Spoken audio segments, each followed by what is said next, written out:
How did fratricide become law? The story that shook the Ottoman Empire.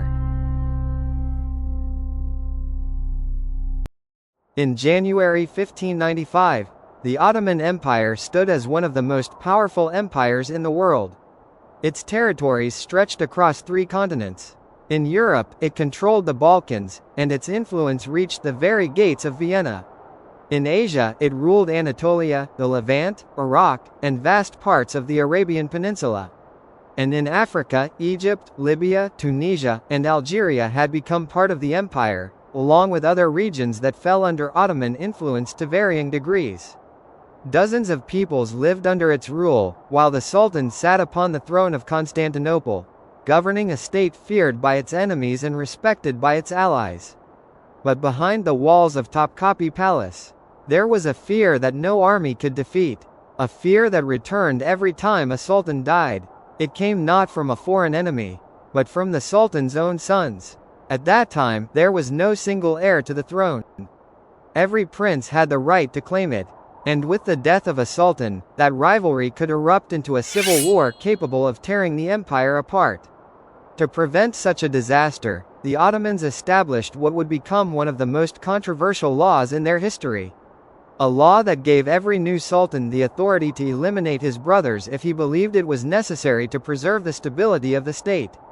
More than a century after that law was introduced, a sultan would enforce it on a scale the Ottoman Empire had never witnessed before.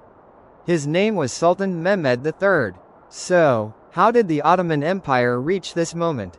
And was what happened a political necessity, or one of history's greatest tragedies? When we speak of the Ottoman Empire, we are talking about an empire that endured for more than 6 centuries. But its power did not make it immune to crisis.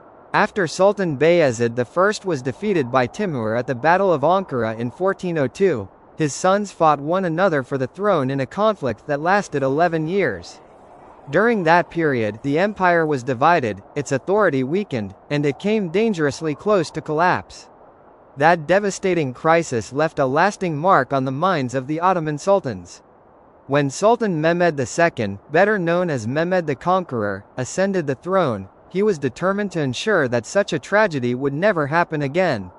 For that reason, he introduced a provision into his imperial law code that allowed a newly crowned sultan to eliminate his brothers if doing so was deemed necessary to preserve the stability of the state.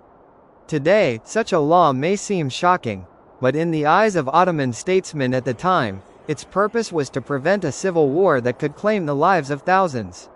The law remained in force for decades, until the year 1595.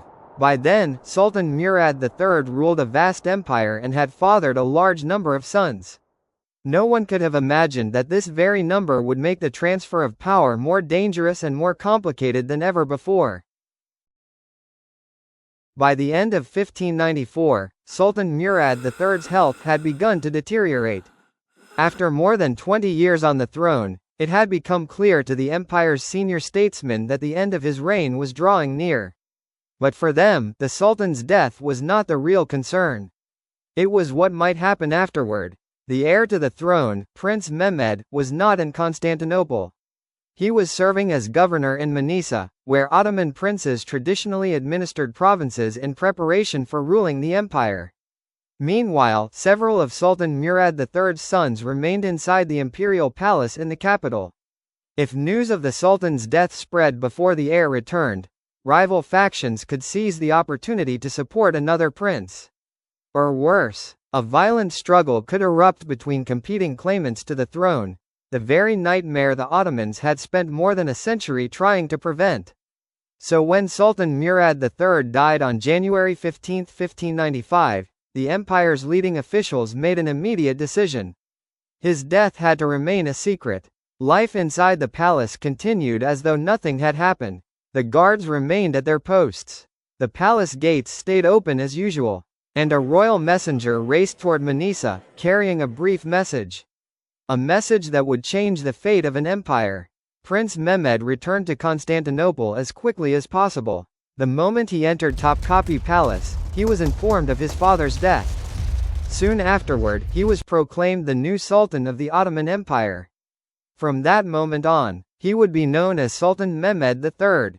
But ascending the throne did not mark the end of the crisis. It marked its beginning. Inside the palace still lived many of his half-brothers. And under the law established by Mehmed the Conqueror, every one of them was considered a potential rival to the new sultan.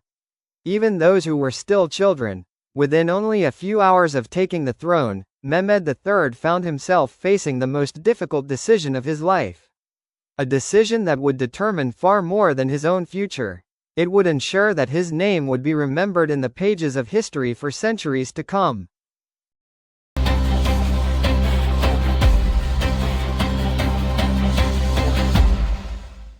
Only a few hours after Mehmed III ascended the throne, he faced a decision unlike any other.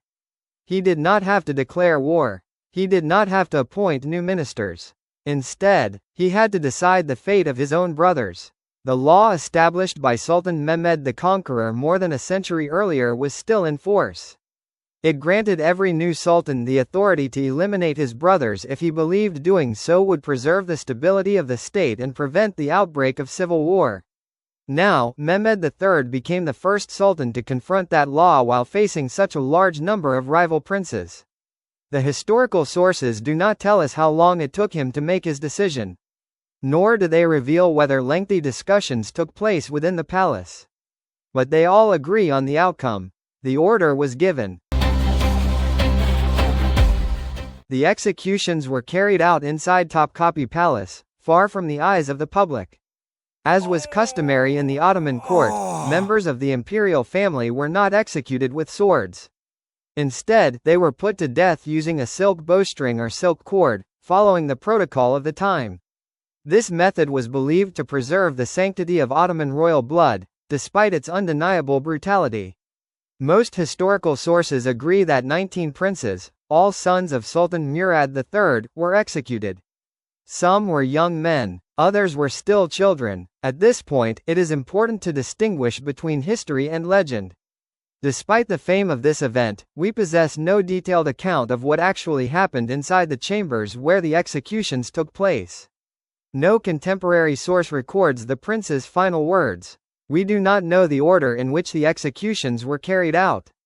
Nor do we know how each prince faced his final moments.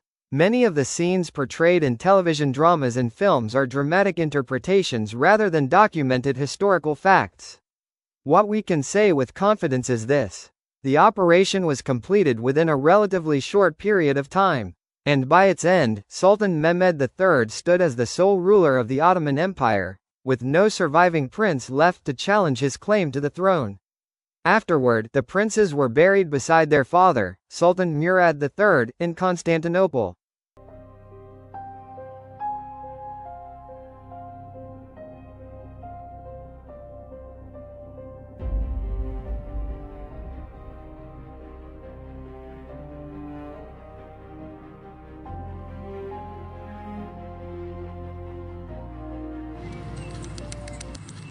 But the story did not end there. What happened inside the palace did not remain a secret for long.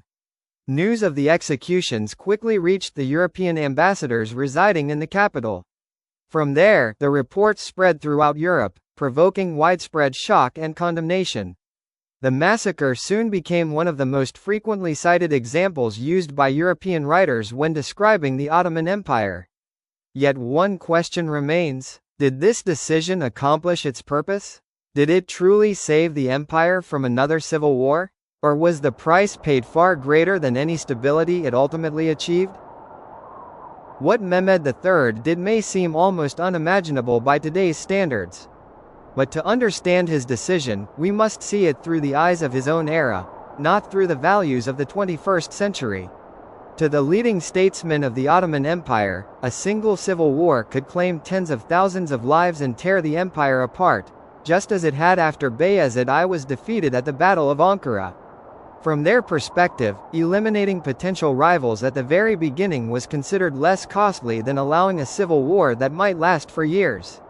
But that does not mean everyone accepted this policy. Even in its own time, the execution of royal brothers sparked debate among scholars and historians. For generations, it remained the subject of intense discussion over the limits of political authority and the relationship between power and morality. As for Mehmed III, he did not rule for long after these events. He died in 1603, only about 8 years after ascending the throne, and was succeeded by his son, Ahmed I. With Ahmed I's succession, the Ottoman Empire gradually adopted a different approach.